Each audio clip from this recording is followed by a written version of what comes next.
تلاوت کی سورہ زمر میں اللہ تعالی قیامت کا منظر کیسے قیامت قائم ہوگی ونفخ فی الصور فمن فی السماوات والارض الا من شاء اللہ سور پھونکی جائے گی ہوگا ایک وقت آئے گا اس کا جب دنیا اینڈ ہونے والی ختم ہونے والی سائنس بھی آج کر رہا ہے کہ یہ جو سولار سسٹم ہے اس کی عمر ہے ایج ہے اس کے بعد ہونے کے قریب آئے گا تارے عمر مکمل لینے جا رہے ہیں گیلیکسی کے اندر جو اسٹار کی عمر لمیٹڈ عمر بتائی جا رہی ہے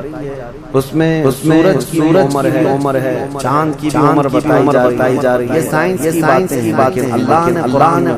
فرمایا چاند اور یہ ٹکرا دیے جائیں تارے ایک دوسرے سے سب ٹکرا دیے جائیں اس میں پارے میں فرمایا جب سورج کو یعنی ٹکرا دیا جائے گا اور ستارے ٹکرا دیے جائیں گے سورج کالا ہو جائے یعنی کچھ نہ کے برابر رہ جائے قیامت کے پہاڑ اڑا دیے جائیں گے اور سمندروں میں آگ لگا دی جائے گی زمین ختم کر دی جائے گی اور سورہ قاریعہ آپ نے پڑھا ہو یوم یکون الناس کالفراش المبثوث وتكون الجبال كالعهن المنفوش تم لوگوں کو دیکھو پتی کی طرح سے اڑ رہے ہوں گے اور پہاڑوں کو دیکھو روئی کا پہاڑ جو ہوتا ہے روئی کا پہاڑ اس طرح سے بکھر چکے ہیں اور اس کے بعد قیامت جو آنی ہے اس کا یعنی کس طرح سے شروعات کیسی ہوگی وہ ایک لمبی گفتگو ہے مختصراً آیات حضور اکرم صلی اللہ علیہ وسلم احادیث بیان کی گئی اعتبار سے قیامت کے بڑی نشانیاں آئیں گی دجال آئے گا یاجوج ماجوج نکلیں گے پھر اس کے بعد سورج سے نکلے گا یہ سب بڑی نشانیاں ہیں حضرت عیسیٰ علیہ السلام کا نزول اس سے پہلے یہ سب ہو جانے کے بعد پھر زمین پر سے مسلمان ختم ہو جائیں گے پھر ایک وقت آئے گا کہ سب لوگ کاموں میں مصروف ہوں کوئی کسی کو پڑی نہ ہوگی اور پھر دنیا میں سب اپنے کاموں میں مصروف ہوں گے کوئی کپڑا دوہرا ہے کوئی کھیتی باڑی ہل چلا رہا ہے اللہ تعالی قرآن میں فرماتا ہے کہ تم دیکھو ان زلزلۃ الساعۃ یوم ترونها تذهل كل مرضعة ارضعت وتضع كل حمل حملها اچانک ایک سور کی آواز آئی وہی سور آج ہم نے تلاوت میں پڑھا ہے اسرافیل علیہ السلام فرشتے ہیں ایک باجے کی شکل کی چیز وہ لے کر کھڑے وہ بجانا شروع کریں گے شروع میں دھیمی آواز آئے گی اور یہ آواز چلی جائے یہاں تک یہ آواز سخت ہو جائے کہ جو جہاں وہیں کھڑا رہ جائے کپڑا کاٹ رہا اسے کھینچی گر گئی جو کھیتی باڑی چلا رہا تھا وہیں رک جائے دودھ دوہنے والا ویسی رہ جائے یہاں تک حاملہ پیٹ سے بچہ نکل کر گر جائے جو حمل سے ہوگی اور اس کے بعد غشی پھر مارداری اور زلزلے آئیں گے اور پوری زمین کو ہلا کر ختم کر دیا جائے یہ قیامت سور پھونکنے پر سارے انسان جتنے روئے زمین پر ہیں سب کے سب ختم ہو جائیں اس کے بعد اللہ تعالی فرماتا ہے ثم نفخ اخرى پھر دوسری بار پھونکنے کا حکم ہے۔ کیسے سور جب حضرت اسرافیل علیہ السلام پھونکے، پہلے انسانوں کی موت، پھر یہاں پر جتنی مخلوقات ہیں، جانور ہیں، سب کی موت، چرند پرندے نباتات پودوں میں کی جان ختم، چاند سورج کو جب ختم کر دیا گیا کوئی چیز ہی نہیں، ستارے چاند سورج، بلکہ اللہ تعالیٰ کے جتنے ملائکہ جبرائیل علیہ السلام سے لے کر دوسرے ایک فرشتے تک سارے ملائکہ سب موت کے شکار اور سارے کر جائیں گے، تو پھر بچتا کون حضرت اسرافیل علیہ السلام جنہوں نے پھونکا، اب ان کو پھونکنے کا حکم جو تھا کہا جائے گا روک دو، پھر اللہ تعالی حضرت اسرافیل علیہ السلام کو بھی موت طاری کرے گا اور روح نکالنے والا فرشتہ ملک الموت اسرائیل علیہ السلام، اب تک یہ روح نکالنے کے ہوں گے، اور پھر اللہ تعالی اسرائیل علیہ السلام کی روح نکالتے ہیں، اسرائیل سب کی روح نکالتے ہیں، ان کو بھی موت ہے، ان کو بھی موت ہے، اور پھر ہم نے کل شیء ہالک وجہہ، ہر شے فنا ہو جائے گی سوائے رب العالمین، کل من علیہا فان ویبقى ربک ذو الجلال والاکرام، جو کچھ بھی ہے سب فنا ہو جائے گا، تمہارے رب کی ذات صرف باقی رہے گا، کوئی نہیں باقی رہے، پھر جب مولا کی مرضی ہوگی، رب تبارک و تعالی اسرافیل علیہ السلام کو اٹھائیں، اسرافیل علیہ السلام دوبارہ اٹھیں گے، اور پھر ان سے کہا جائے گا دوبارہ سور پھونکو، پھر سے پھونکو، اب جب دوبارہ اسرافیل علیہ السلام پھونکیں گے تو یہ زندگی کا سور ہے، پہلے والا یہ نفخہ اولا کہتے ہیں وہ موت کا تھا، اور نفخہ حیات زندگی کا ہے، اب رب تعالی نے جو وعدہ تھا کہ ہم تمہیں موت کے بعد دوبارہ اٹھائیں گے، یہ وعدہ اس وقت پورا ہوگا، اب دوسرے جب پھونکنا شروع کرتے ہیں اسرافیل علیہ السلام، اتنے انسان آئے آدم علیہ السلام سے لے کر قیامت تک، سب وہ زمینوں میں جہاں کہیں ہوں گے، کسی کو جلا کر کھا گیا، کسی کو جانور کھا گیا، کسی کو پانی میں ختم کر دیا، کسی بھی طرح سے مولا تعالی سب کو اٹھانے والا ہے،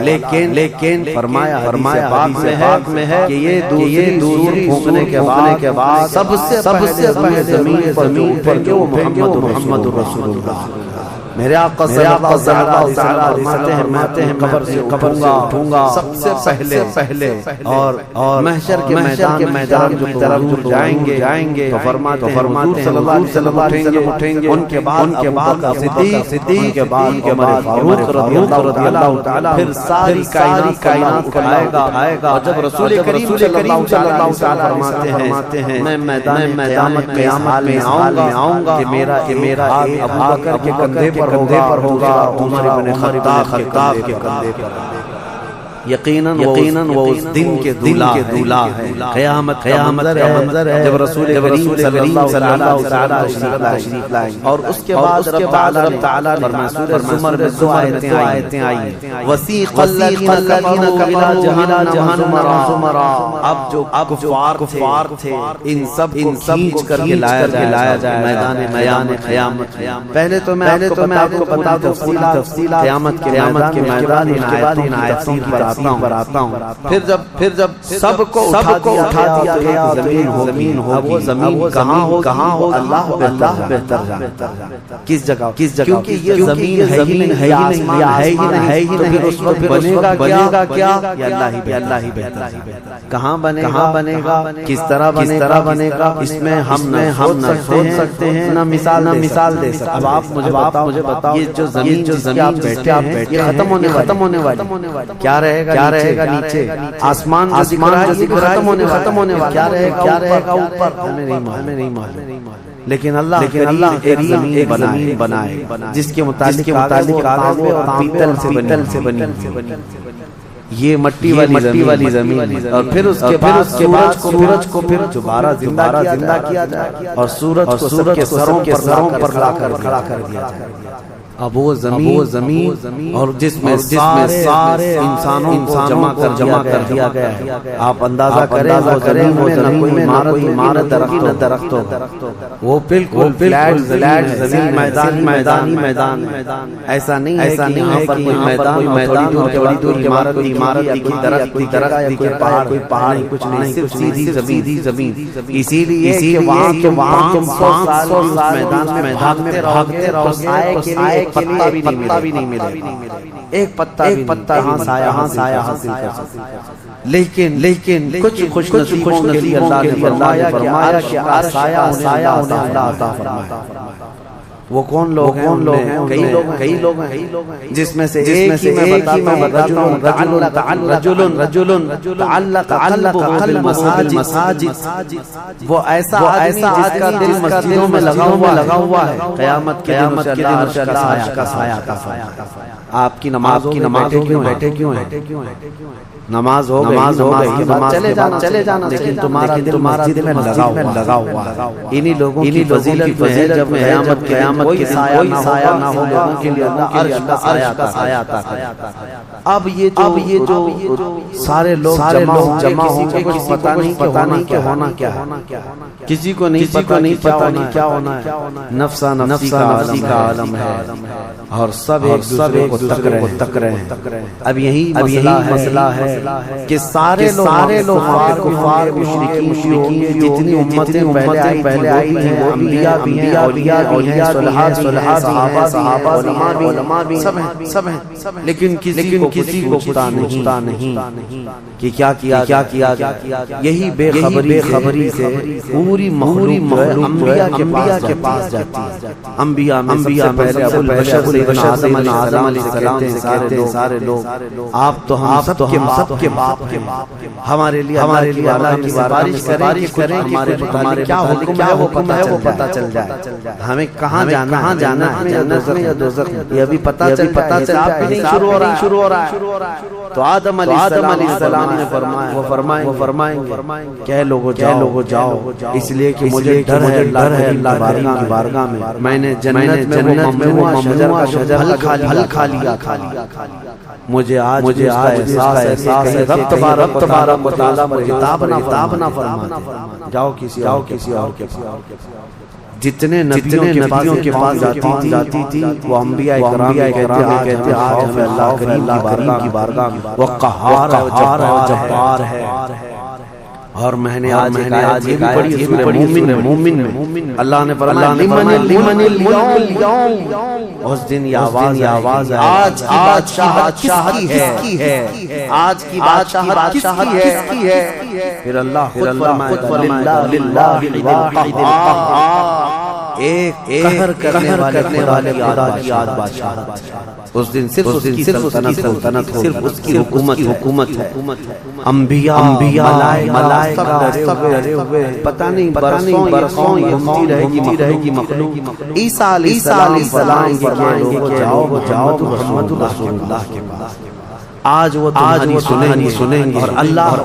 ان کی سنے گا. پوری مخلوق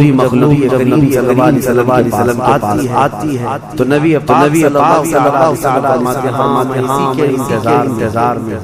پھر حضور صلی اللہ علیہ وسلم سجدے میں گرتے اور اللہ کو منانے مولا ہے تو تیرے بندے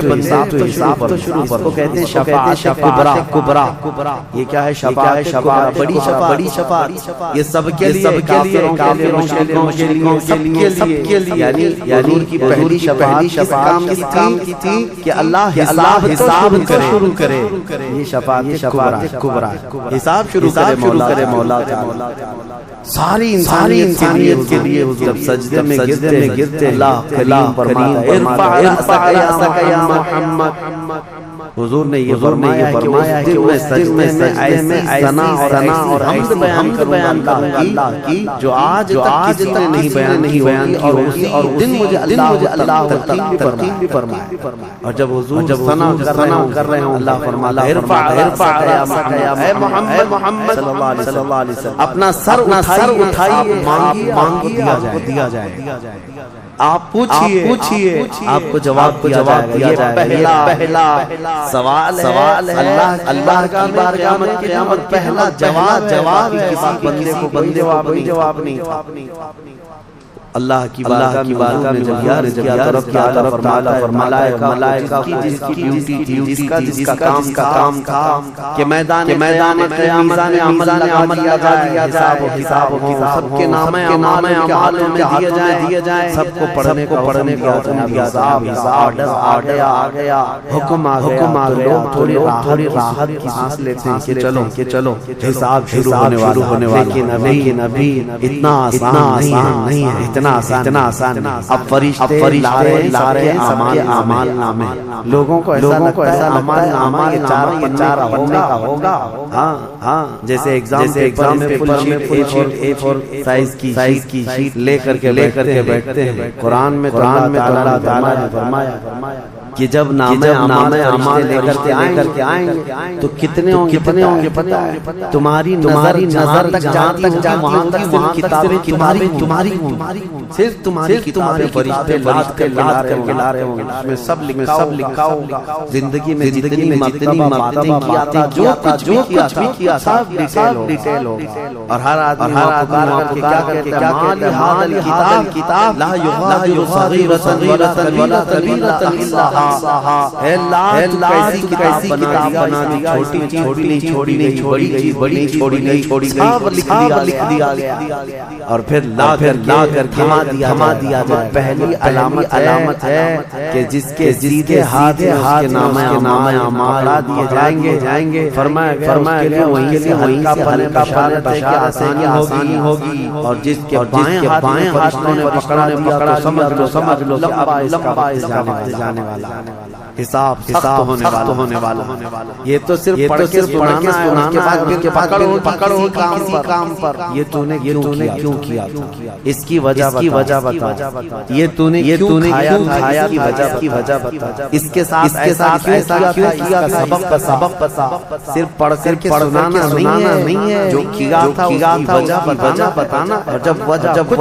نہ ہوگی حکم آ جائے گا، اوندھے منہ کے دوزخ کی طرف لے جائے۔ یہ قیامت کے دن ہو رہا ہے۔ اب یہاں پر دوسری شفاعت ہے میرے آقا صلی اللہ علیہ وسلم۔ اب یہ جو شفاعت ہے یہ خاص امت محمدیہ کے لیے۔ ایک شفاعت نے فرمائی سارے حساب شروع ہو گیا۔ جب حساب شروع ہو گیا تو رسول صلی اللہ علیہ وسلم پھر سجدہ کرتے ہیں اللہ کی بارگاہ میں۔ اللہ فرماتا ہے محبوب سر اٹھائیں، پوچھیں آپ کو دیا جائے گا۔ حضور عرض کرتے ہیں مولا امت کی بخشش آسان فرما، میری امت کا حساب آسان فرما۔ اب حضور کو اختیار دیا جائے گا، حضور کی بھولی بھالی امت جہاں لوگ صلی اللہ علیہ وسلم فرماتے میں ان سے پہچان رہا ہوں۔ دیکھو میرے عزیزو، بھرا مجمع کتنی امت صحابی نے پوچھا یا رسول اللہ کو آپ قیامت میں پہچانیں گے؟ حضور نے فرمایا کیسے؟ حضور فرماتے میں تم جو وضو کرتے تھے، یہ جو اعضائے وضو ہیں،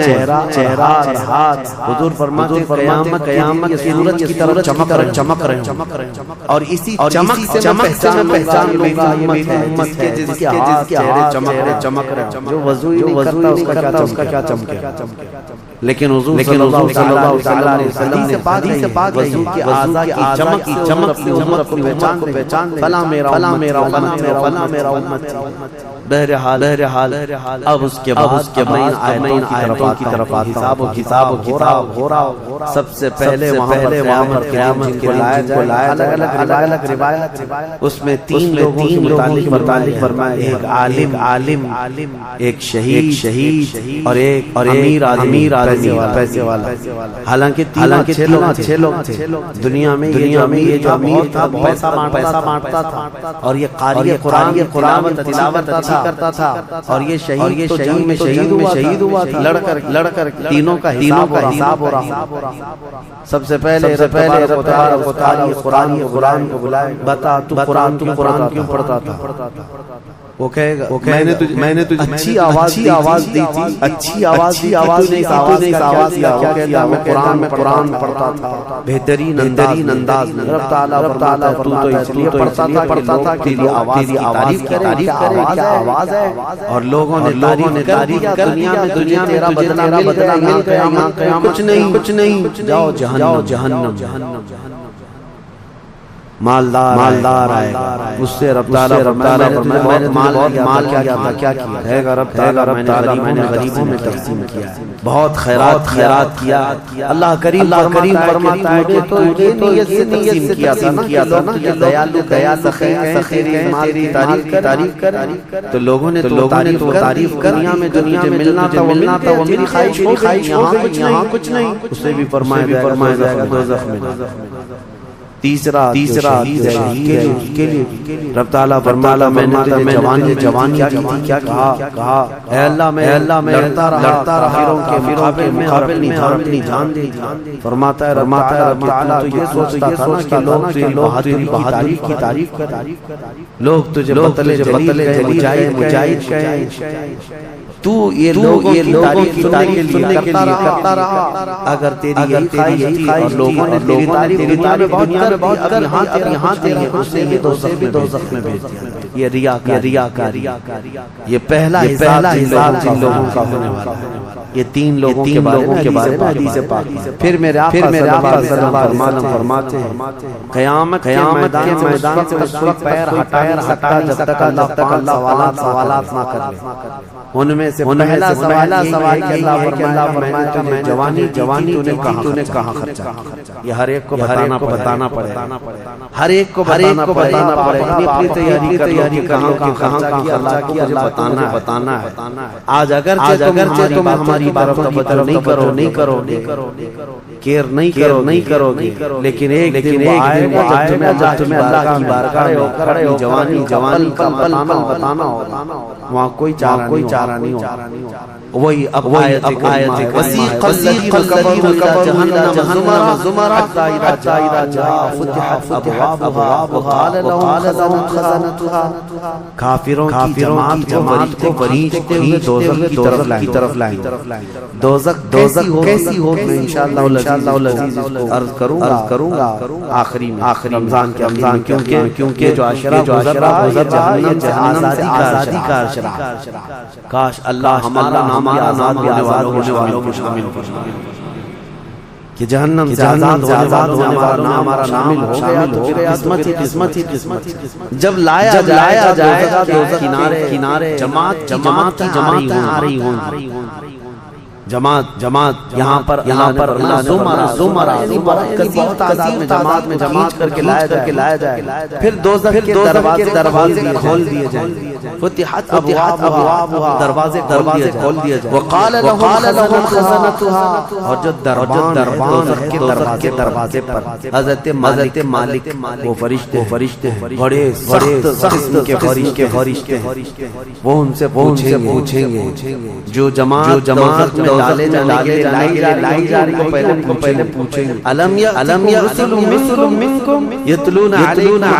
آیات ربکم وینذرون یومکم ھذا، اے لوگوں کیا تمہارے اللہ کا کوئی رسول نہیں آیا تھا؟ کیا تمہیں اللہ کی آیتیں پڑھ کر نہیں سنایا تھا؟ یا آج کے دن کے بارے میں تمہیں ڈرایا نہیں تھا کہ قیامت آنے والی ہے؟ یہ دوزخ کا فرشتہ لوگوں سے پوچھے گا۔ قرآن میں اللہ فرماتا تو لوگ کیا قالوا ولا کلمۃ العذاب، وہ کہیں گے ہاں لیکن ہم جھٹلا دیے، نبیوں کے پیچھے نہیں چلے، قیامت یقین نہیں رکھے،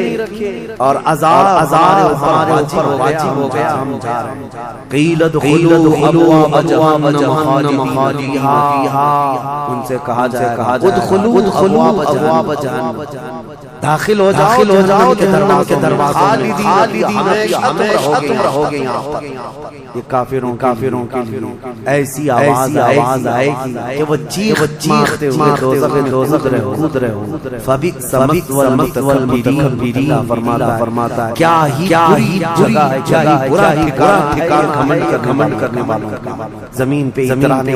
والا کا جو اللہ کو نہیں مانتے۔ اب سنیے 1000 تک دوزخ میں چلتے کڑتے رہیں گے، پکارتے رہیں گے اے مالک اے مالک اے مالک۔ کون جو دربان دوزخ، دربان ہے دوزخ کے دروازے۔ 1000 سال سن کر کیا بات ہے تمہیں، کیا چاہتے کفار و مشرکین کہیں کہ ہماری بات کرا دے اللہ، ہماری بات کرا دے اللہ، کچھ رحم ہو جائے۔ حضرت مالک کہتے ہیں خدا ہے غضب پر، خدا ہے غضب پر، اللہ کریم کی بات کرنے بڑے ہمت نہیں ہے۔ کہیں گے ابھی نہیں میں بات کرا پاؤں گا۔ پھر وہ 1000 سال عذاب میں جلتے رہے، چیختے رہے۔ دوسرے 1000 سال کے بعد حضرت مالک کیا بات، جہنمی کہیں گے اے مالک تو ہماری بات کرا دے اللہ، آپ کی بات مالک ہمت کر اللہ جبار کی بارگاہ میں مولا بھی دوزخ میں جا چکے، وہ تجھے فریاد کر رہے ہیں، وہ تجھ سے بات کرنا چاہتے ہیں۔ اب رب تعالیٰ سے جواب آتا ہے مالک اے مالک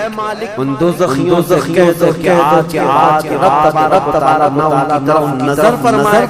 کلام کرے۔ لا يكلمه يوم القيامة ولا ينظر إليه، ان کی طرف دیکھنا بھی نہیں چاہتا۔ وہ قدیر و جبار جب دنیا میں ہر دن بلا رہا میرے بندے میرے آجا میری طرف آجا، ففروا الى اللہ کی طرف دوڑ پا، نہیں سنتا، ایک دن بھی نہیں سنا، اور جہنم میں جانے کے پکار رہا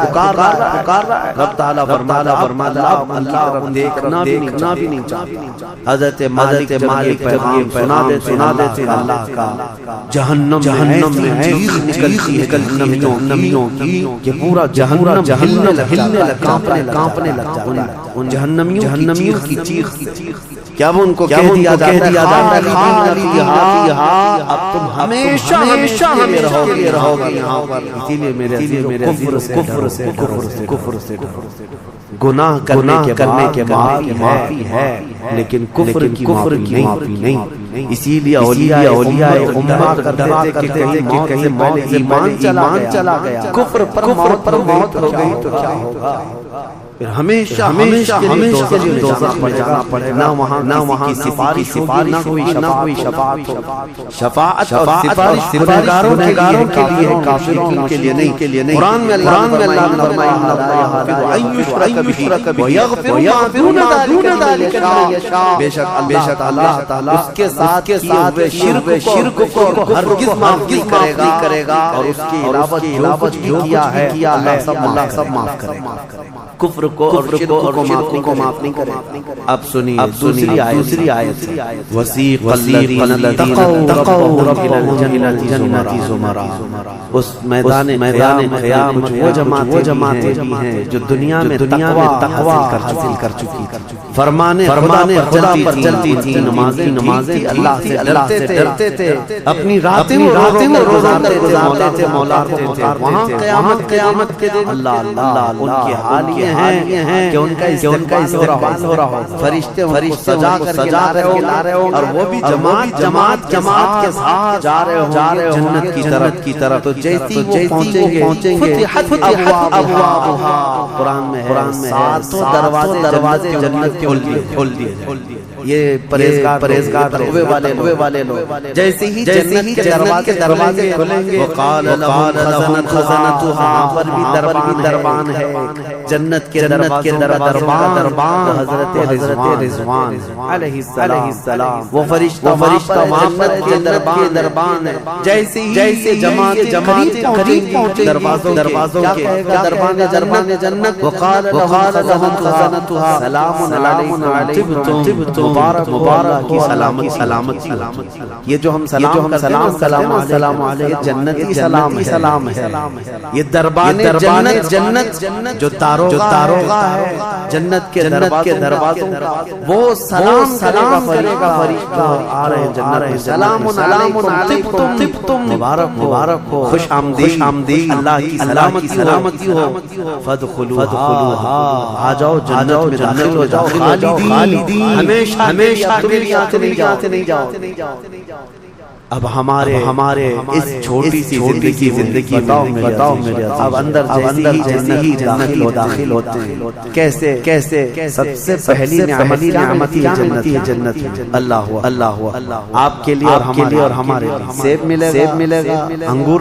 ملے گا، گوشت ملے گا، کھانے کے لیے کیا ملے گا میرے عزیز، نعمت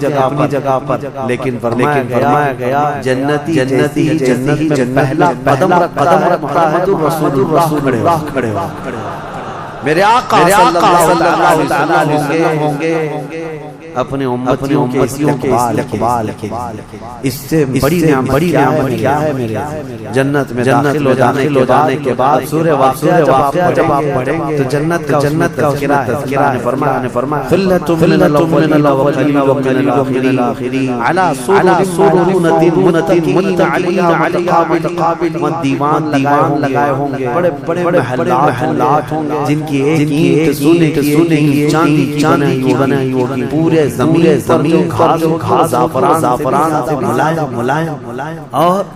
اللہ نے کتنی جگہ فرمایا جنات تجری الانہار، ایسے باغیچے جن میں نہریں بہ رہی ہوں گی، اور ایسی نہریں جن کا پانی کی طرح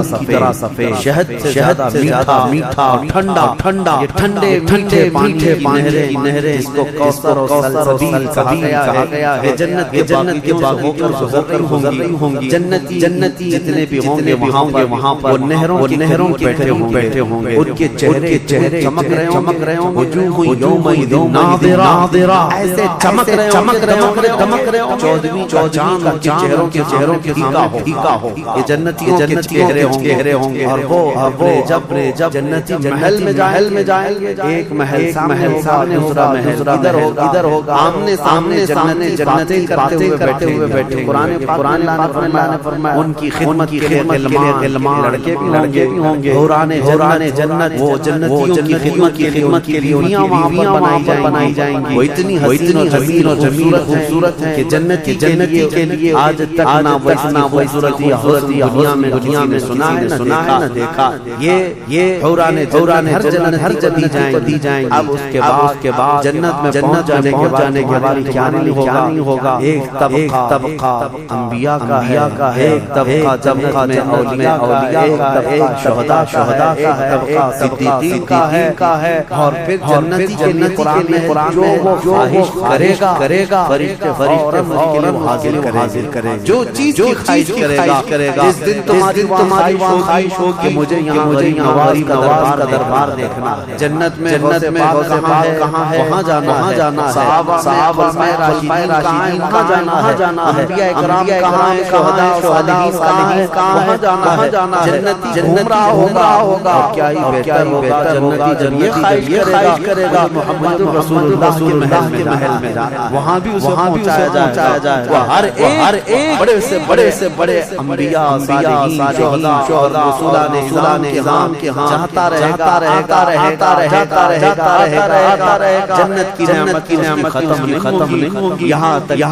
کہ اللہ فرمائے گا جنت کو میرے وہ بندے ہیں جو صرف میری حمد تھے دنیا میں اے حوران جنت تم اپنی میٹھی آواز میں میری حمد یہاں سناؤ 100 تک حوران جنت میں آتی رہیں گی پھر جنتیوں سے اللہ پیٹ بھر گیا وہ جنتی کہیں گے مولا تیری تعریف سننے دل کرتا ہے داؤد علیہ السلام جن کی آواز بڑی مٹھاس تھی رب تعالیٰ